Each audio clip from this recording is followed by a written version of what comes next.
Cross-dressing Villainess Cecilia Sylvie Volume Review. Since my next is a Villainess always lead to doom exploded in popularity, many English publishers have been eager to jump aboard the popular Villainess subgenre with new titles.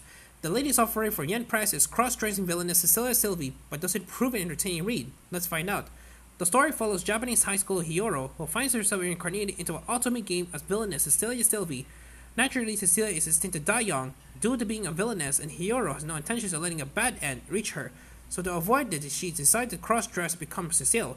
Cecile's story starts in earnest when she's attending high school in this world, which is where she's destined to meet the heroine and the many love interests that cause her to die in the game. Cecile thinks that passing herself off as a man means she can avoid all the romance flags and enjoy a happy life. She's been crafted a whole storyline about Cecilia being far too ill and fragile to attend school to stop anyone wondering what's happened to her.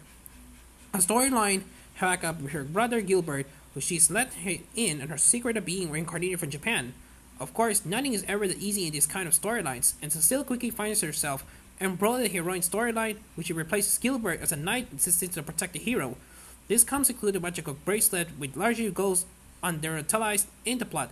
The other problem is that Cecilia is engaged to a prince called Oscar, who was also attended school and is living with her hears that Cecile has seen her weakening because of her poor health.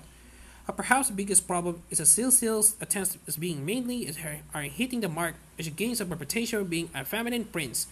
Naturally, this leads Oscar to suspect there is something amiss here, but at the end of Volume 1, he's yet to put two and two together to realize she's actually the woman he's engaged or not to. Another issue is that Cecile needs to get her own lean set up with one of the boys to help avoid some of these villainous bad ends. Billy doesn't act anything like she did in the video game, as Cecile's efforts are largely failing here too. It's an uphill battle for the protagonist, but while she suffers, the readers have plenty of fun following her journey. If you read this far, I'm sure you already noticed several similarities with my next is a Villainess, which we refer to as Bacarina from here now. But it's both setting and characters. The idea of cross-dressing is perhaps the most unique element here, but in the long run, I think having so much in common with the series is a blessing in disguise.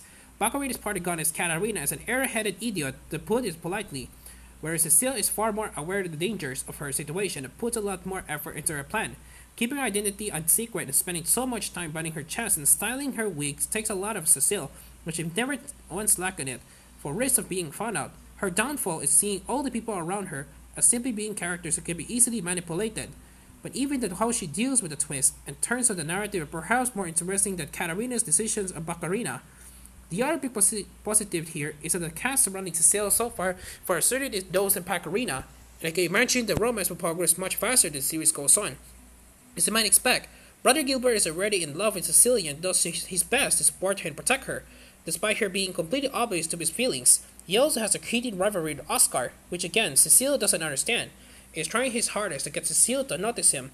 Meanwhile, Oscar desperately wants to see Cecilia, but he cannot deny that for some reason Cecilia is starting to make his heart flutter, especially once he spent a night sharing a small room, leading to her as a reason for wanting to be close to Cecile. But given those are revealed until late in the book, I should say no more there. I think the biggest negative is simply the fact that if you read a few Villainess story before, particularly if you read Bacarina, there isn't anything original here. Instead, it gets by with a fun set of characters who are at least a little more self-aware than the typical cast in a series like this. I don't think that is a bad thing, since this book does prove an enjoyable read, but the ultimate hinge as much you can care about this genre. Author Hiroro Akisakura started this series as a web novel, which later to turn into a light novel in 2019 and is ongoing in 4 volumes. Akisakura does have another series published in English by Cross Infinite World titled Akaoni Contract with the Vampire, but this is the first of their work either in Japan or the West, run for multiple volumes. That makes me wonder if cross-dressing Villainess will run out of steam it goes on, but for now, it seems to have plenty to keep itself busy with plot-wise. As previously mentioned, cross-dressing Villainess Cecilia Sylvie comes to the West thanks to Yen Press. It was translated by Sarah Tagney. The translation reads well with no issues to note. Illustration by the series has been handled by Dungmill, who for some reasons doesn't get the credit on the cover, who captures the personalities of the cast well in the variety images. However, unlike the majority of Yen Press releases, there are no color pages, which proved a disappointment for some. Volume 2 of the series is currently scheduled for an English release in April. Overall, while cross-dressing Villainess Cecilia Sylvia doesn't bring anything new to the Villainess genre, it does capitalize on the better hope tropes and presence of fun of the characters. If you're not a fan of these kind of stories, this won't be a light novel to change your mind, but if you do enjoy them, then you certainly want to check this out. 8 over 10.